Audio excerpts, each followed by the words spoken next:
টিয়ার একাকিত্ব। আমি বোধহয় তোমার প্রেমে পড়েছি। আজকাল সারাক্ষণই তোমার মাঝেই যেন নিজেকে খুঁজে পাচ্ছি। তাই হয়তো যতই দিন যাচ্ছে তোমার প্রতি কৌতূহলের রেশটা বাড়ছেই, তার সাথে বেড়ে যাচ্ছে নিজেকে জানার আগ্রহটা।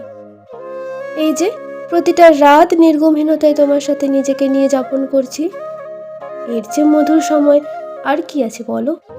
এই যে বন্ধ ঘরে যখন একলা ভীষণ, কথা বলার মতো কেউ পাশে নেই, বিরক্তকর লোডশেডিং, কুয়াশার টিপ টিপ গাঢ় অন্ধকার, বাতাসের দূর থেকে ভেসে আসা কারোর আত্মচিৎকার, কুকুরের হাঁক ডাক, তখন তুমিই পাশে থাকো, কেমন করে কাছে টেনে নিজের সাথে চাপটে নাও। এটাই বোধহয় সবচেয়ে সুখকর। যখন তখনের হেসে ওঠা বা হঠাৎ অজস্র নোনা জলের হাতছানি, সবকিছু তো তোমাকেই ঘিরে। নিজের সাথে বকবকানি, ইচ্ছে হলেই ঘুম, না হলে সিলিংয়ের পাখাটার দিকে এক দৃষ্টিতে তাকিয়ে থাকা। তুমি না থাকলে কিভাবে পেতাম এই মুহূর্তগুলো? এই যে নিজেকে চিনেছি, বুঝেছি আমি কেমন, কিসে স্বস্তি আর কিসেরই বা অস্বস্তি।